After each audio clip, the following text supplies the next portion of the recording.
Good afternoon, everyone. My name is Tiana Davis, and I am the Outreach Specialist with the Prince George's County Office of Human Rights, the county civil and the county civil and human rights education and enforcement agency. Our agency investigates complaints of civil rights discrimination. We combat human trafficking around the region. We ensure all people can access county government services in the language of their preference, and we create opportunities to build understanding across diverse peoples and for learning on social justice and human rights matters. With me today as co-hosts are Kyla Hannington, the Public Outreach and Engagement Division Chief, also with the Office of Human Rights, and Dr. Audrey Lau, the Adult and Senior Services Specialist with the Prince George's County Memorial Library System. Lunch and Learn, a joint partnership between the Office of Human Rights and the library system, debuted over the summer and has been an amazing experience so far. We are honored to have been joined by such incredible guests, and today I am excited to introduce you to Miranda Jane Due. Miranda is an Indigenous photographer, media producer, artist, and speaker from Oklahoma. She graduated from the University of Southern California with degrees in interactive entertainment, video game design, and international relations, Middle East, war, and terrorism concentrations. Miranda has experience working in indie and AAA game development, interactive exhibits, and film as a producer and as a cultural consultant. She is committed to promoting diversity in the entertainment industry and elevating the voices of Indigenous creators. Welcome, Miranda.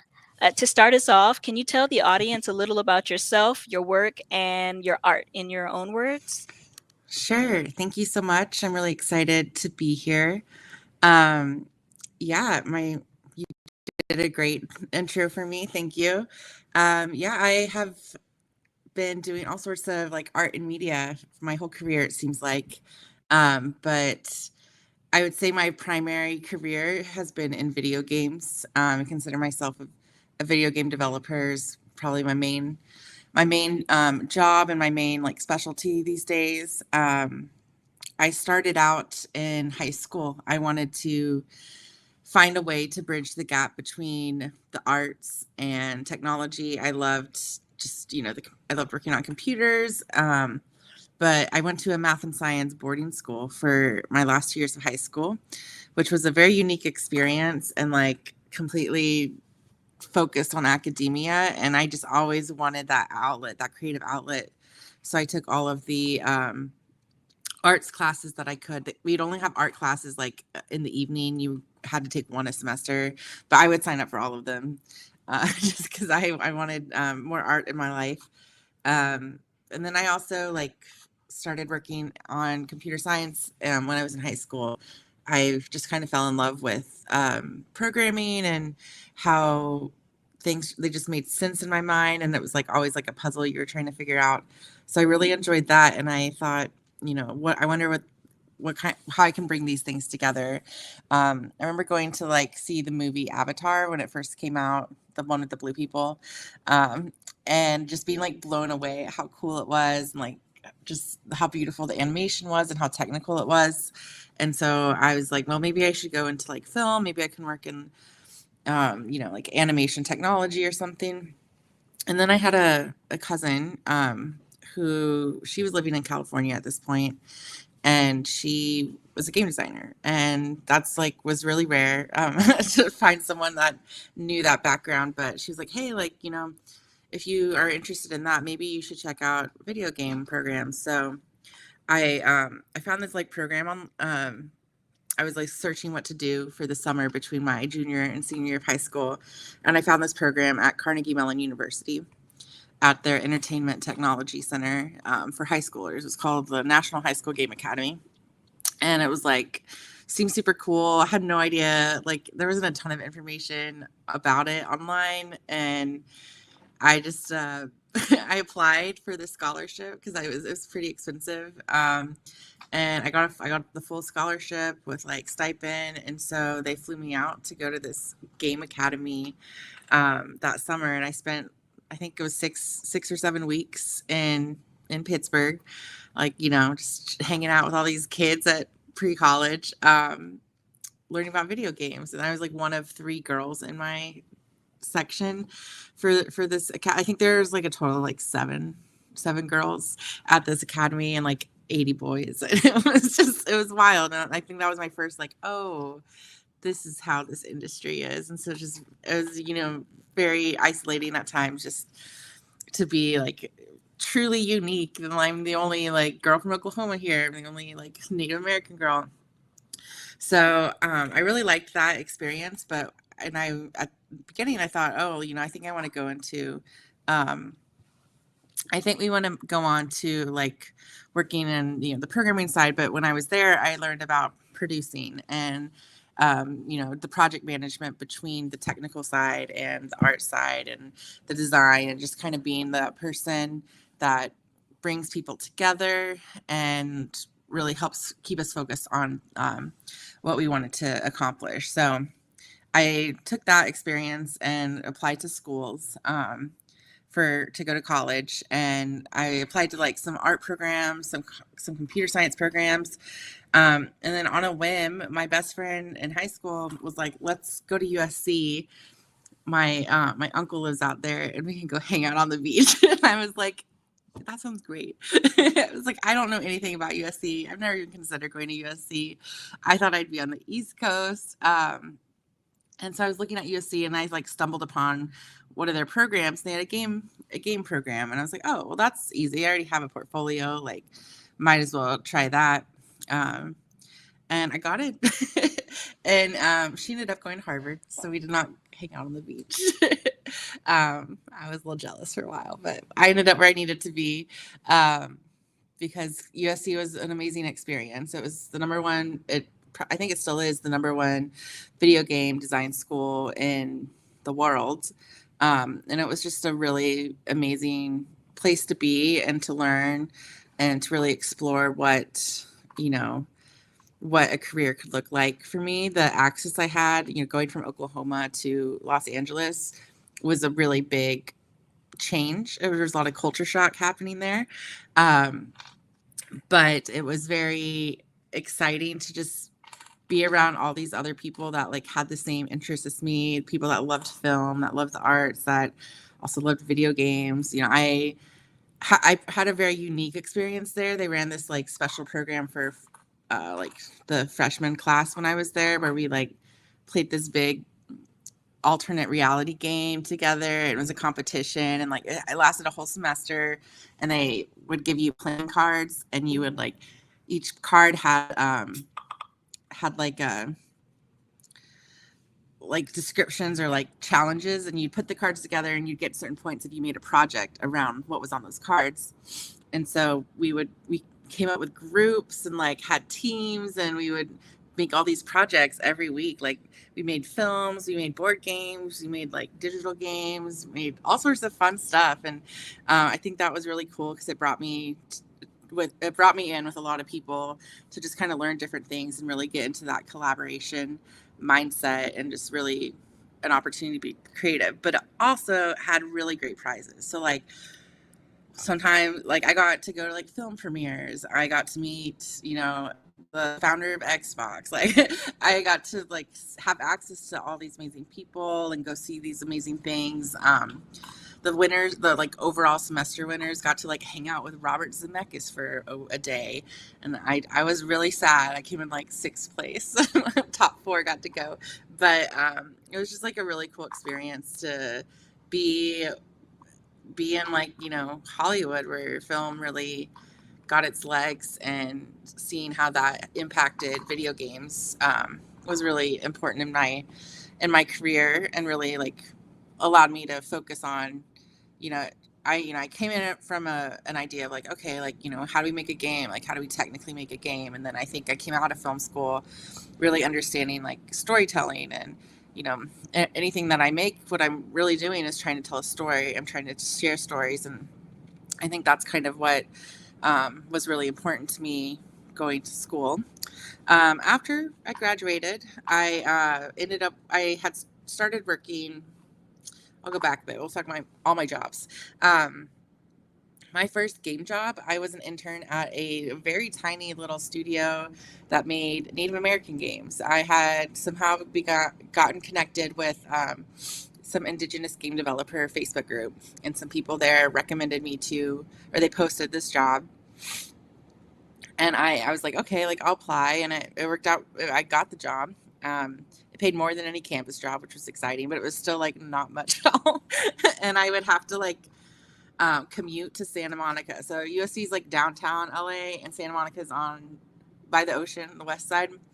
And at the time, there was no like sub metro station to go all the way there, so I'd have to take like 3 buses to get to my internship, and it would take me like 2 hours to go there and 2 hours to get back, and it was really stressful, but it was a lot of fun.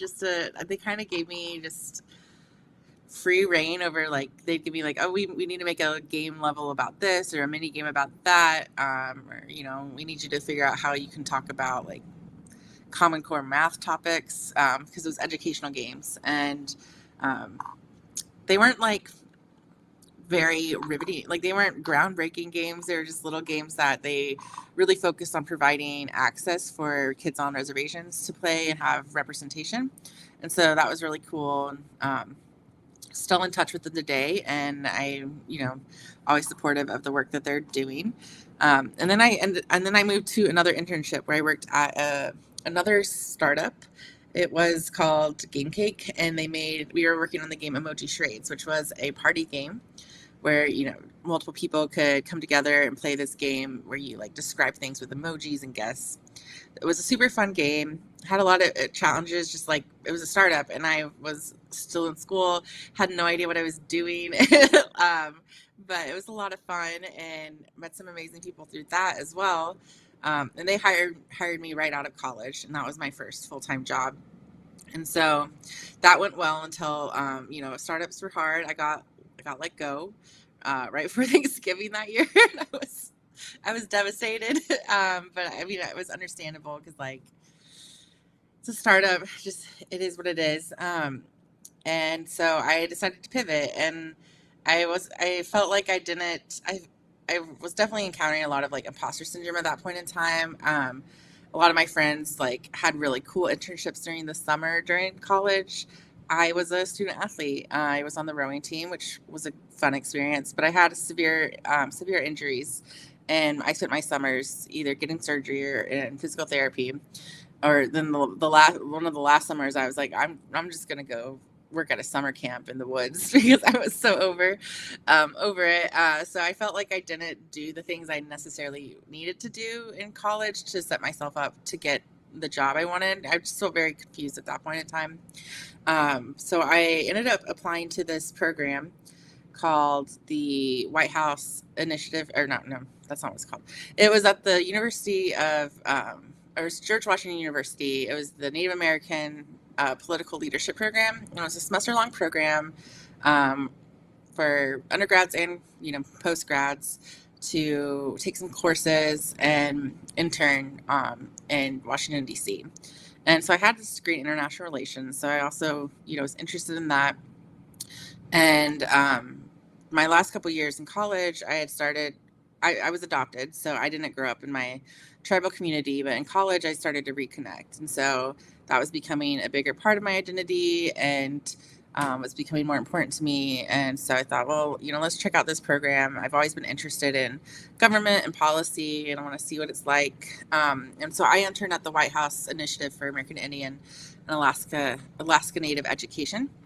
It's in the Department of Education, and I just did a lot of reading about things and setting up like webinars for people for tribal consultations. Did a little bit of like editing and proofreading reports. But that internship was not very busy. We were in a transition period between administrations, and so we didn't have a lot of direction. But I, again, like just had access to really cool things and got to go, I just go to Senate hearings and go to the Supreme Court and just like go do stuff in DC and take classes. And it was a really cool time, but I definitely kind of was like, okay, like, I'm not sure the federal government is my calling. And so I'm really glad I like got that experience before I, signed up for it long term. But that's how I made my way to to Cortina Productions, where I met Tiana here, and that's where I started working in interactive entertainment, working in museum exhibits and other exhibits, which then kind of launched my way. I kept doing that, moved over to New Mexico, continued to work on producing museum exhibits. And then I think I always in my heart knew I wanted to get back into games. So I popped back to LA, started working in virtual reality, worked on a big project for the World Expo in Dubai. Um, and then I had the opportunity to go work on Call of Duty, which was one of my favorite games. It was the game that my cousin worked on, and so it was one of the first like games I played when I was starting to think about this career. So it was very exciting. So I left the VR world. Really glad I did because the pandemic happened, and that the project I worked on got like totally postponed, and it was a mess, and people got laid off. So I felt like I was in the right spot working on Call of Duty, and I worked there for a few years and loved it. However, I had been wanting to go back home. I wanted to go back to Oklahoma to spend more time with my tribal community and really connect with my bio family and my family. And so I decided to move back to Oklahoma, and I knew I needed to find a fully remote job. So I switched to a game technology company called Unity, and I worked there for a while. Um, and I was kind of sad to leave like the Call of Duty world because I really loved that job. I wasn't getting like compensated enough, and it would have been really hard to move back to LA at the what they were paying me. So I just had to make decisions that were best for me at the time. Unity was an interesting place. It was a difficult place. I again felt very isolated as a Indigenous woman. I had a couple like Native friends that worked there, and they're the reason I went there. But I did get let go from Unity last summer, and so again, I was like, "What am I doing?" We're just gonna. It was just like I hate like when my career choices don't end up being my choices. They're just kind of what happens. But I thankfully was able to start working at a Native American nonprofit called Illuminative. And I just started doing content production and other types of project management for them. Um, and it was I was still, trying to find my footing and back in the games industry, but the past 2 years have been really rough in those industries. So like I've seen most of my friends like lose their jobs and people struggle. So I was just like, let's just hold it down. But then this past summer, I got a contract job, and I'm working at Alchemy Labs as a producer, and we make VR games. So I'm back in VR, but it's still games. Um, and we just launched a new game a month back in September. So that's kind of where I'm at right now. I kind of rushed through the last like 6 years of my life, but that's okay. I'm happy to chat now. That's great. So I know Kyla has some questions, but I want to go to Cortina Productions where we met. We had sort of different experiences there. I was sort of hopping around different projects, and all of my Mhm. projects were about death.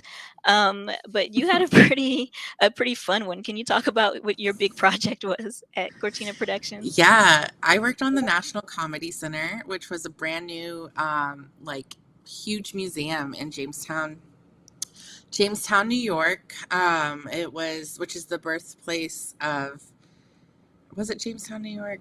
I think so. Yeah, it was the birthplace of Lucille Ball. So that was kind of cool. But I was a production assistant when I was there, but I got to do a lot of different things. I did a lot of like content research and writing, which was cool. And then because I had a game development background, I was able to do a lot of like the prototyping and playtesting, kind of get some more design stuff in. And so I think we worked on like a total of like 20 different exhibits there, which was really cool because like we could work on figuring out what brought them together and kept them cohesive, but they still all told like different stories.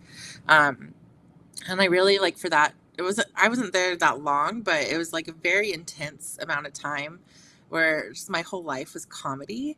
And I like didn't know much comedy stuff going into that, but it was so cool just to like just immerse myself in like this world and like these comedians, and it comes up all the time in my day-to-day life. Like I swear, like people are like, oh yeah, and I'm like, oh well, did you know this random fact about this random comedian? I just have all this knowledge.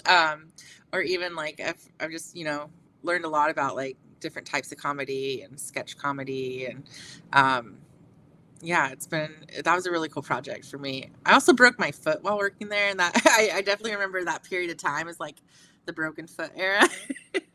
I had a little scooter, and that's how I got around DC, which was very difficult. To this day, I'm very careful about tied shoes because I'm like, oh, Miranda broke her foot because her shoe was untied. It's true. Tie your shoes, guys. It was also an uneven, like I was walking on a slope and my shoe was untied, and then my foot just like rolled over the like lip of the shoe. I have very wide feet. The shoes were not wide enough. That's what the main problem was, I think. So, Well, there's a couple of questions from the audience, but I'm just going to okay. jump in with one before I share them because I want to talk about Call of Duty. Yeah. And I, as you were talking and you said how much you loved it, it just made me think about. So I'm almost 51 years old, and I'm saying that even though I love to talk about how old I am, there's actually a reason, because I think of Call of Duty as something that bridges, like this very particular game that bridges ages and demographics and engages. And so my brother, I used to live in British Columbia, and my brother lived in Central Washington State, and he would pack up his PS3 or 4 or whatever it was at the time and drive it over the border, and we would play games for the weekend when we were really stressed. Like I had 2 little kids, whatever, and I would tell my kids that people were hugging, And so, but I just really want to talk about, like, I know you loved working there, but can we just talk about the way that games, including one that you might not expect, like Call of Duty, is actually a place where people come together and it bridges all of these divides, which I think maybe viewers who don't game might not really understand that. Can you talk about that a little bit? Yeah, I think games are a really important medium in bringing people together and allowing people to just experience things that they may not normally experience. I have played so many games where I've met people from them. Like I play a lot of RuneScape, which is a MMORPG, massive. Rune, RUNE? RUNE Scape. I started playing that when I was in middle school, and I still play it, which is wild. But I've met a ton of people through that over the years, and it's just like, it's a game. It strips away like a lot of personal elements. You can really get immersed into this environment, into this space, and be yourself, be who you want to be be a character in a game. And I think it really kind of gives people the tools to just experiment and explore and just be themselves if they want to express that. I think that I know when I studied games, we talk a lot about what emerging narratives are, and that's where you give people the tools, and what do they do with those tools? What kind of gameplay do they come up with? What kind of stories do they tell when they have these tools? If you the game The Sims, it's a pretty simple game. It's a simulator. You get to play God essentially, but like the culture and the stories that come out of that has been crazy. And now we're going to see like the Sims movie, I believe is being made with Margot Robbie, I think is producing that. So I think there's some really cool opportunities for games to just kind of be the vehicle for people to continue storytelling.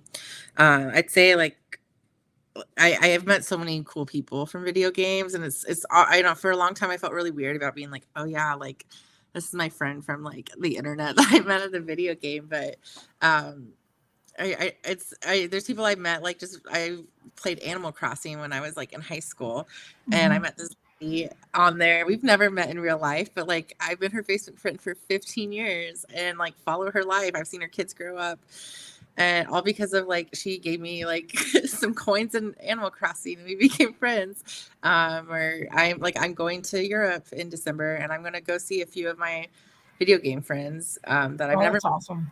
So I think there's some really cool, like, it can bring people together and you have this common interest. And then from that point, like we may not have much in common. Like we live in different countries, we have different lifestyles, but we start to find our similarities. We start to like, have shared experiences and shared memories, and we discover things, and they might introduce me to a book or to another game or a TV show, or we watch a movie together online, or we play other games online.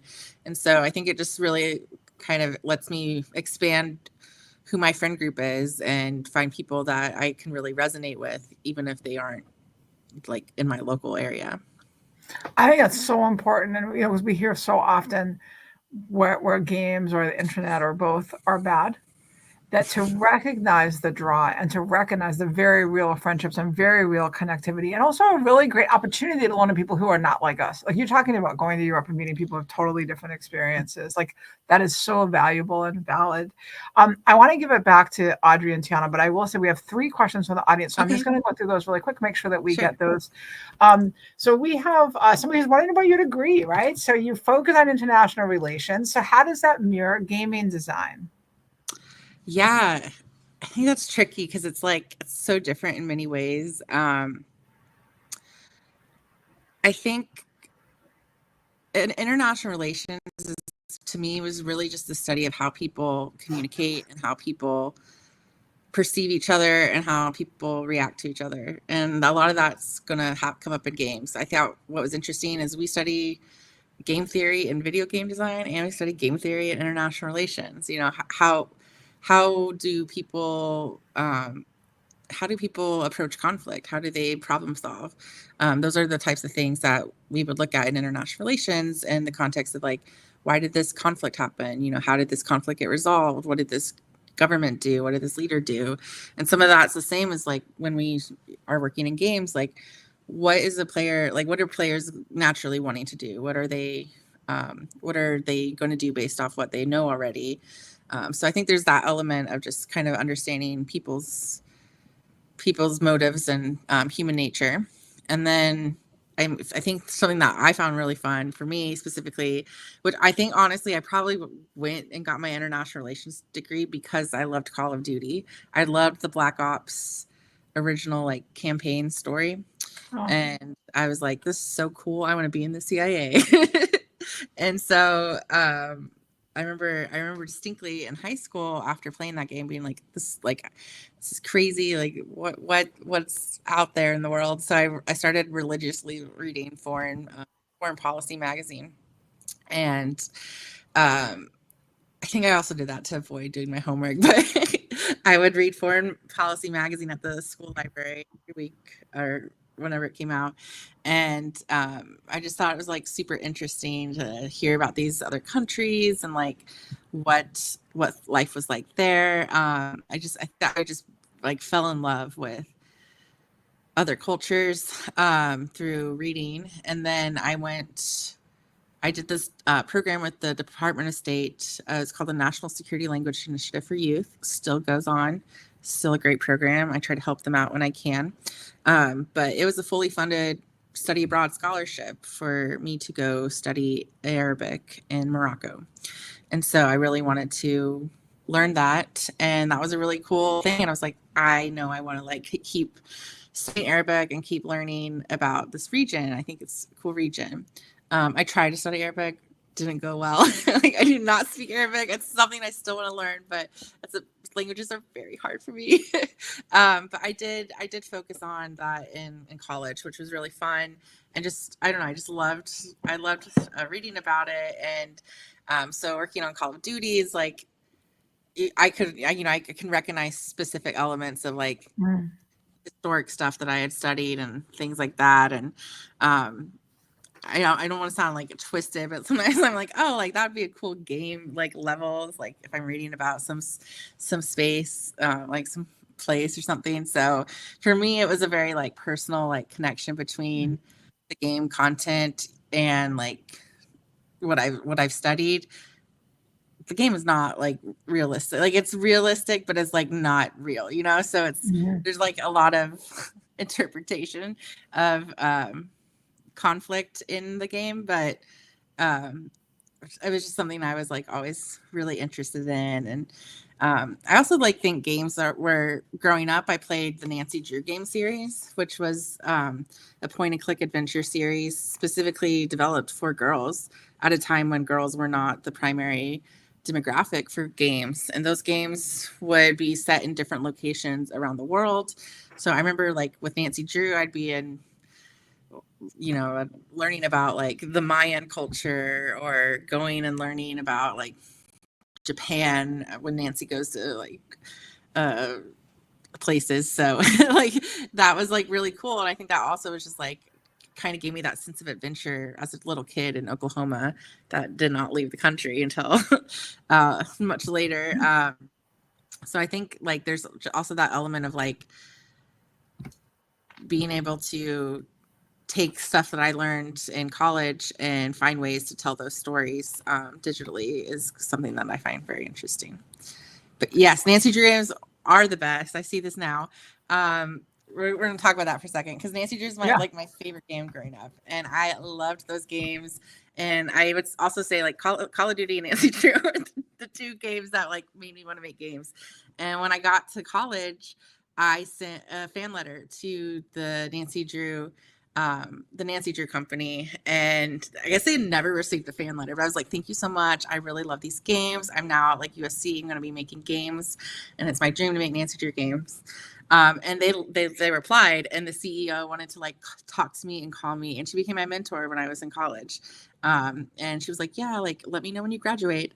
However, the company like essentially folded the year before I graduated. And so they were not like the same company at all by the time I graduated, and I was so sad. But I did when I worked at Unity Technologies, there was a team there that was working with the Nancy Drew game studios.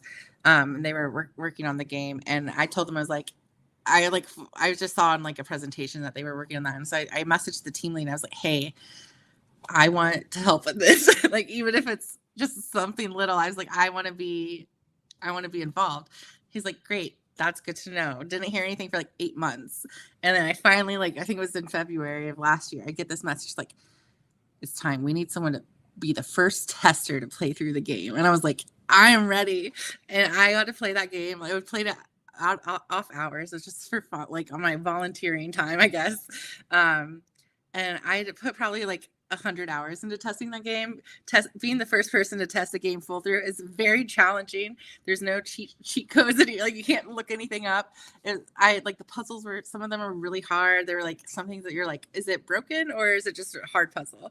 And so it was like a really difficult experience, but I was able to give them a ton of feedback and stuff. And so some of the stuff I saw, like I haven't fully played the new version yet, because again, I spent over 100 hours on on the first playthrough. I was like, I need a break.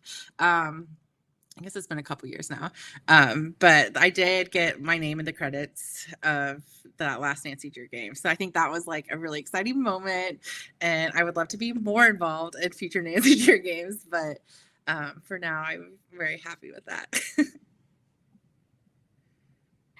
That's so cool. I also loved the Nancy Drew games, and I just found out that they're all on Steam now, so or at least most of them are. So, yeah. Kyla, did you want to do another? I was thinking let's hand it over to Audrey, because I see Audrey has a prop. I feel like we should give it to Audrey, and then we'll come back to the audience questions in a minute. I could have tons of props, but one of the first things I ever read about video games that I was kind of like, oh my gosh, this new guy I met, he plays video games. I ended up marrying the guy. But the book was called Why Video Games Matter.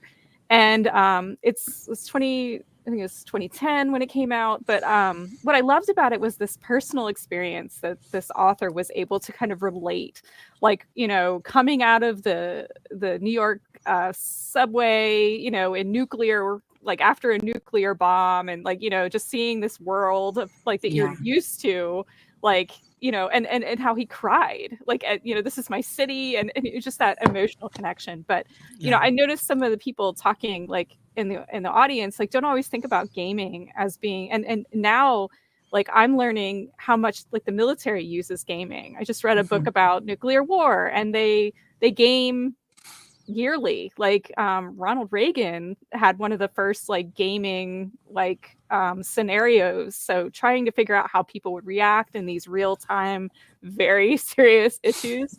But one of the best ones was, I'm sure you've seen this, it's Imaginable. It's by Jane McGonagall, and we had her speak not too long ago. And one of the things I thought was cool. really interesting was she talked about how she led a scenario about something similar to COVID, and that people who had played that scenario had actually done better in the pandemic because they had been able to kind of imagine this world. And I love the way you talk about this, you know, because people play games differently.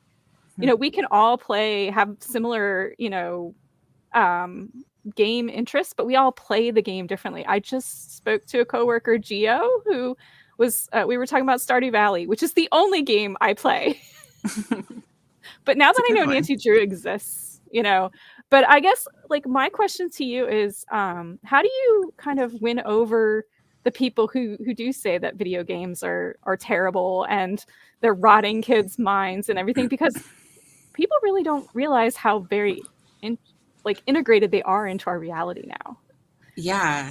Well, usually, like if someone were to, you know, bash a video game, I just kind of laugh at them first, just because it's so to me, like at this point in 2024, like these are a huge fabric of our society now. Like we can't deny them. Like everyone has a game device, their phone. You can play a lot of games on your phone, and I also have someone like, oh, have you never played tic-tac-toe? Have you never played like solitaire? Like, have you never been bored and like, you know, come up with any type of game? Like, it's like games are just, I think, a natural part of like who we as people are, and what we want to do is we want to play. We like to play.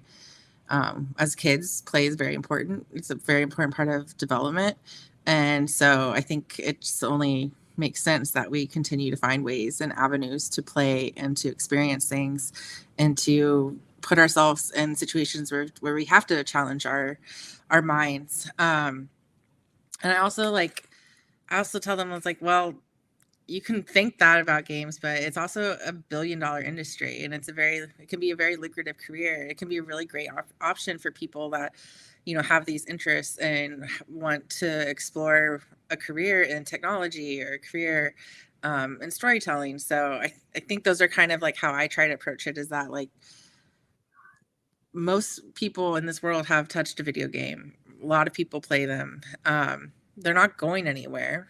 And so how can we, you know, elevate games that are important and make, you know, might be better for people to play? Or how can we, you know, support games that help people, you know, veterans coming out of military? How do we help them with things like that? So I think there's a lot of ways to kind of reframe how games can be used in other ways other than just entertainment, as well as, you know, recognizing that entertainment is not bad and that we still need that.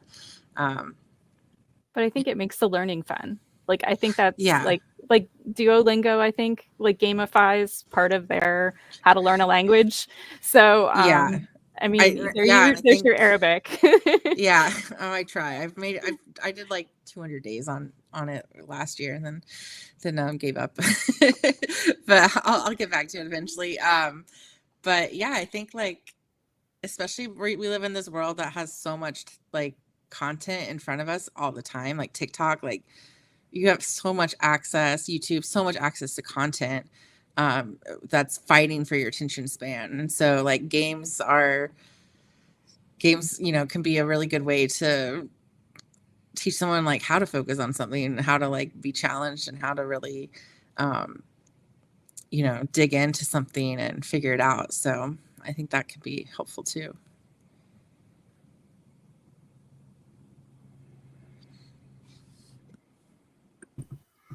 Right, so we always have a little gap where we're just waiting to see who's going to jump in. So, so that was a little who's going next gap. So I'm going to jump in and go back to the audience questions. Okay. There's one here that's wondering, how can school systems support Native instructional planning and education? Yeah. It's a great question. So I think there's a lot of ways.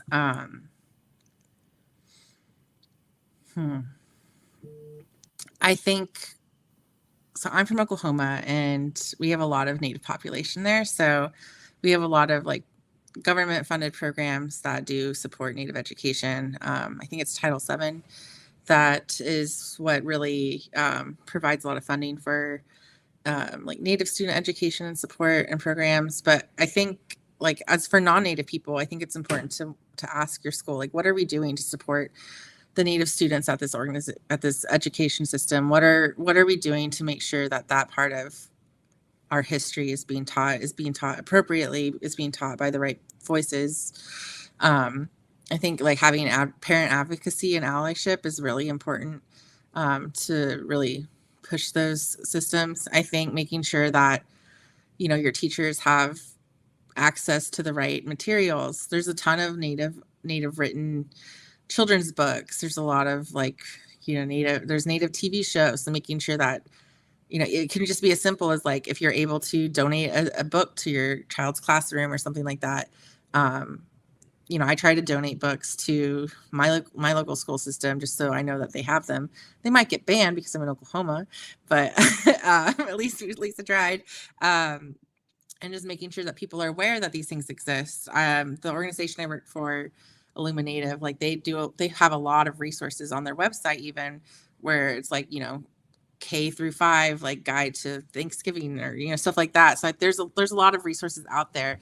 It's just making sure we have people that are speaking up and asking our education systems, what are we teaching our kids? Why are we teaching it this way? Why aren't we listening to these people who lived this or who have this knowledge from their culture? I think that's really important. I also think, you know, it's important to stay involved in, like, your local, like, knowing just who's on your school board, you know, who are you putting in those positions of power that make these decisions?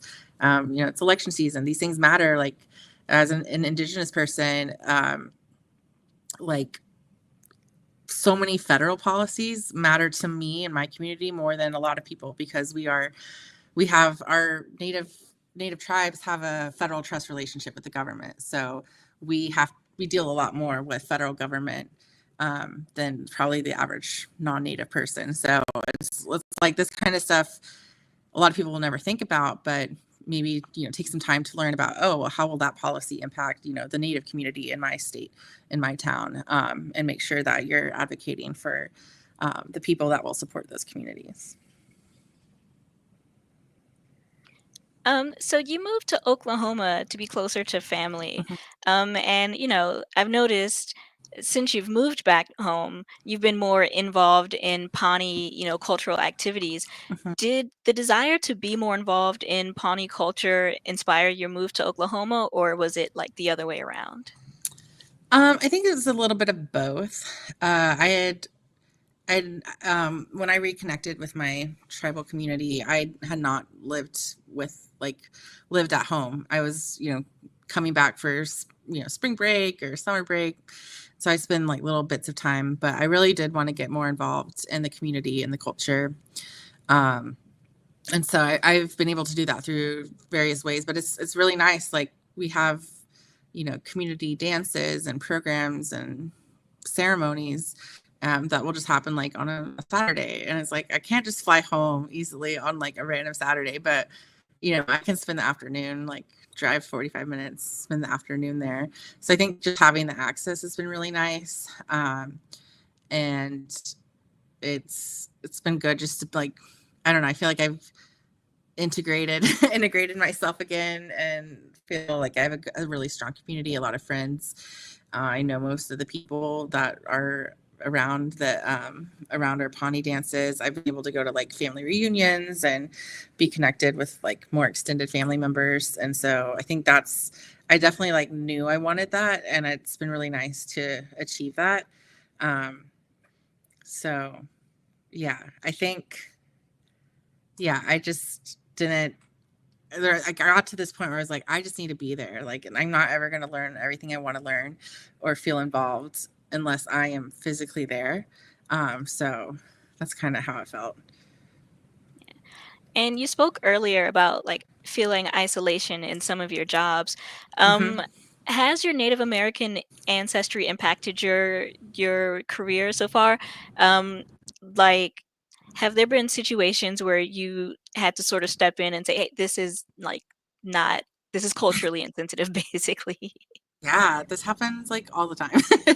I have multiple workplaces. I've been like, I've started employee resource groups for Native and Indigenous people. I started one at Activision, which was really difficult just because it's a big company, but we did it and it was really cool and um, very rewarding to like see that happen. And then because of that, they started saying like, oh, can you be on our like DEI content team where, if people have questions, they can like ask this group of people to do extra work. And, I was like, sure. So there are a couple times where like they share something and be like, yeah, that's like not great representation. And then I would usually put in the time to like explain why and like what would be a good way to do it. Usually for them just to say, okay, well, we just won't put it in the game. And then you're just like, well, great. So I feel like I've spent a lot of my career telling people to not do racist things, which is great. I'm really happy that I've been able to like prevent some terrible things from getting out there. However, there's not been enough opportunity for where people are like, hey, how can we get like Native representation in this game? I would harp on people at Call of Duty all the time on this because Native Americans serve in the U.S. military at the highest percentage per capita. So like like in just like Native communities, like veterans and the warrior, like warrior societies, like that is a very important part of a lot of our communities. And so I think it's crazy that there has not been like a significant plot point or story point in any video game that talks about military stuff, that talks about natives in the military, or like how cool would it be to have like code talkers in a game? Like that's really cool. Like I could give you probably tons of different game examples of how we could like get those in. Like it'd be really fun, and they know. I've told people, I told them to like call me when it's time, but hopefully someday I can get my Native American Call of Duty character. So that answer all the questions. Yeah, I've spent a lot of time like telling people no. I spent a lot of time like trying to educate people. There's one like gun in Call of Duty that had like one of the like a significant Pawnee like family name in there, and I know this family, and they had been like, we just hate that gun was like has the same name as our family, and like this name is not a common name. It's like only this family. And so I like wrote up, how this family, like how they got their name and why it was important and how it was disrespectful to like, when you go look up your relative, you find a gun on the pictures. Like, so that name got changed. And so like, I think just being able to share my story, my background, and like bring in just context for these different topics that people may never think of, allows people to say, oh, like that makes sense. We should change that. Like that could be harmful, or that could, that doesn't make sense. So yeah. I think you need more than a character. I think you need a game. Like I'm just saying, like it sounds fantastic. Yeah. So like Native American and Indigenous Heritage Month starts in a few days, right? And so during this time, a lot of non-Native people are going to lecture other non-Native people about what the Native community, likes or dislikes. Does that term, the Native community, irritate you the way it irritates me? Because, Native Americans are not a monolith, just the way Yeah. there are different white types of like white, right? Europeans, Black people, Asian, like, Yeah, we are definitely not a monolith. I think I think it depends on the context of whether or not I'll get irritated. Because sometimes I'm like, okay, like I get what they're trying to say, but there's over 550 tribes in the United States, so there's a lot of different communities and cultures. A lot of us have like similar cultures to one another, but I do think it's important. Like I will always try to tell people to refer to them as like a person's tribe first, and not just like Native or Indigenous. I also just think I try to encourage people to learn about what Native people are in their area, or were in their area, because some tribes have been removed to other parts of the country, but it's important to know like and once you start to learn that, you'll start to realize that so much more of your world is native than you think. Like a lot of like street names and different places are actually native. So I think that can be really cool. But yeah, I think the thing that really like opened my eyes is when I was working at the Department of Education. There's this huge poster by my desk, and it had like a map with all the different tribes and where they were, just like overlaid. And I was like, oh, that's cool. So I just started to like remember where things were. And so I can't name 550 plus tribes, but I sure can name a lot. And so I do just try, like, if people are talking, I usually try to like ask them clarifying questions. Like, they're like, oh yeah, this native. I'm like, oh, what tribe was she? Just so that people start to think like, oh, that is an important question, like that kind of stuff. So yeah, it is. Native American Heritage Month can be weird and interesting. I think it's definitely going to be really interesting this year. Like, there's an election, and the Native vote is like, we are not a huge population, but we are very much a deciding population in some key swing states. So it's been really interesting to see how the campaigns have been going. I run a Instagram page called Native Girls Vote. So we focus on encouraging Native girls, women to get out and vote. We make a lot of memes. We share a lot of information.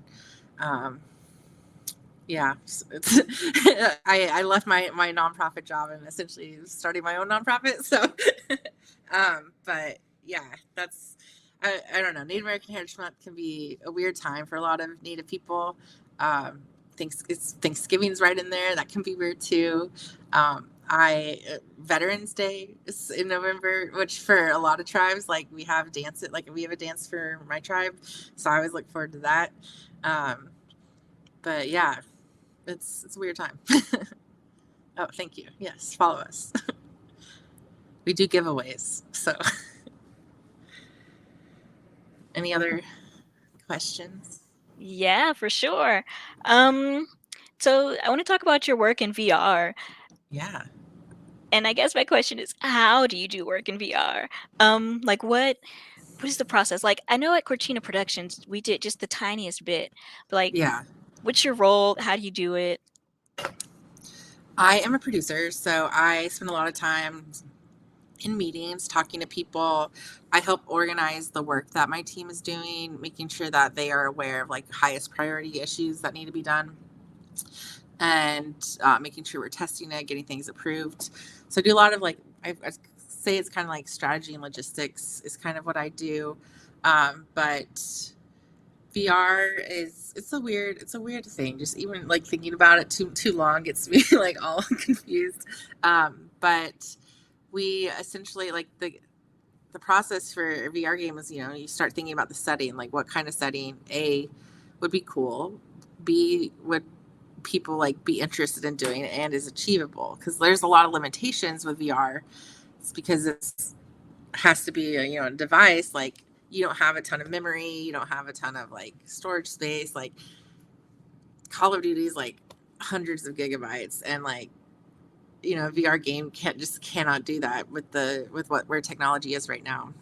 So there's a lot of limitations, and so that kind of informs what kind of art style you can do and what kind of like interactions you can do. Our game that I'm working on right now, like the one that we recently released, it's all hand tracked, so there's no controllers.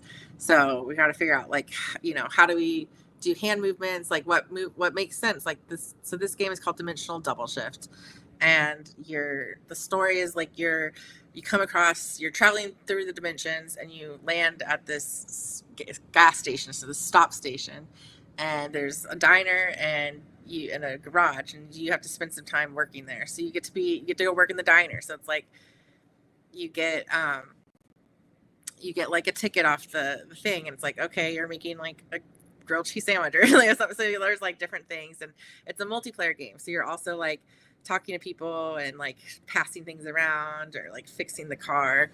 So it's just like, how I think you just really start to think like, what are our parameters? What are our limitations? What do we want our player to feel?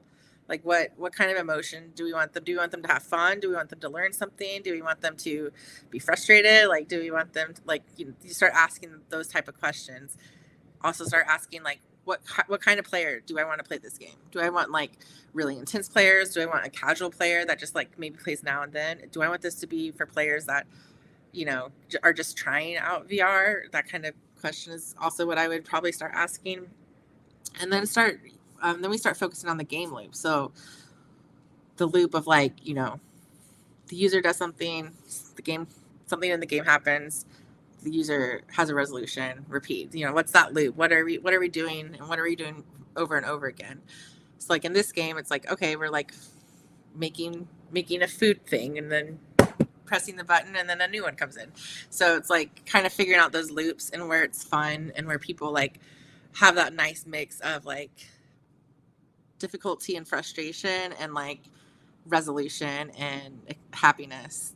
We usually call that flow. Like, what's the flow of the game? How do we get people there? So those are kind of the things that we start thinking of to get us to like actually make the game. And then we have amazing, very talented engineers and artists and designers. Much like when we were doing museum exhibits, we'll have an idea. I'll have a concept artist that will like draw something up. We'll work that out. That's really just to get the feel and the vibe and the idea. Then that might go to a prototyper, someone that's going to just throw together something quickly in VR. We use Unity game engine, so they can like make stuff happen in there. Then we test it, see how that goes, see what we like, see what we don't like. Start iterating, maybe go back to the concept artist and we go back to the designer, try different things. And then, you know, that's kind of a loop that we keep doing until we move forward. And then we start putting in like the good art and all the like, you know, other things. And then keep doing those loops. We're testing, we're always testing, always trying to make sure that we are stopping and thinking like, is this the direction we want to go? Do we want to change something? Until you get to the end where then you're really just fixing all the bugs and making things pretty. So that's game development in a very, very basic nutshell. And so we've talked about like your game work because that's your career, but like your hobbies and everything, that's another huge part of your life. Like you're a photographer, you Sure. do sewing. I saw you made some regalia was it your cousin for a Yeah. dance? Yeah, I would say I'm just like a very crafty, artsy person in general. I picked up I had a camera when I was in high school. My parents would like get me digital cameras for my birthday or whatever, and I just loved taking pictures. I loved like capturing the memories. And when I was in college, I got my first DSLR, and I just started taking pictures there. And then probably like towards the end of my college, after college, I started like getting paid to do pictures. I spent a summer working at a summer camp, which I love working at summer camp because I don't know, it's fun. You get to do all sorts of different things and you don't have to worry about the outside world. But I got to be camp photographer, which was a blast because I just got to wander around the woods all summer and like take pictures of kids and like capture those little moments. And photography it's not my like career right now, but it's definitely something that I've worked really hard on it. I've been photographing for 15 years. I take nice pictures and I know it. So if I need to, like, I could probably shift that to be a career. But right now it just feels way more like I like doing paid work sometimes, but I really just enjoy, you know, when I have the opportunity just to go take pictures of things I want. But I feel like I go through like waves of inspirations. Lately I haven't been super into photography, but I love sewing too. I volunteer at the ballet costume shop sometimes where I get to like fix costumes, and I got to one year I got to like I painted I did this painting and then we turned that into fabric, had that printed, and then they were the ballet costumes that the company wore, which was really cool. And that's wild that even happened. And I got to assist with some like native fashion designers at some big fashion shows. And I don't know, I'm just always like keeping my hands in different things. I play the Irish fiddle. So I'm just finished at this fiddle retreat or this Irish music retreat here in Texas. That's where I'm at. My fiddle's right there. Getting ready to go back home, but I don't know. I just feel like there's a lot of fun hobbies out there to have, and I like to do them. So I probably stretch myself too thin sometimes, but I don't know. I think keeping the mind active and just challenging myself to do things that are not always easy or, have to figure things out is keeps life interesting. Yeah, I'm really upset that I waited so long to ask this question because I've just been told we're out of time, and Yeah. I have so many more questions now. No. Like, I knew you were a dancer, but I didn't know you played the fiddle. Yes. We gotta have you back because there was like 100 more questions. So yeah. Yeah. Yeah. That was a good question. I do play the fiddle. I grew up doing Irish dancing. I started playing the fiddle when I was 12. I stopped when I went to school, and then I started again when I moved back home to Oklahoma because I moved one street away from my fiddle teacher, and I was like, well, I might as well play again because he's right there. And it's one of those things. It's probably the hardest thing I do. Like it's there's I'm now at a point where I can enjoy myself when I play, but like Mhm. it's really hard and there's so much to learn, and like I don't think I'll ever like feel like I've accomplished it, but it's really cool, and I get to play like sometimes I play with a band, and I get to play at sessions with other people, and like coming to this retreat was really cool because I could just be around a bunch of weirdos that like the same music you do. All right, we're gonna talk in the backstage, see if we can get you back in March, maybe for like Yeah. um, to talk about your Irish heritage. Yeah. Um, but yeah, we are out of time. Miranda, it was great to have you here. Thank you so much for coming. Thank you. Um, for those of you watching, thank you for your time.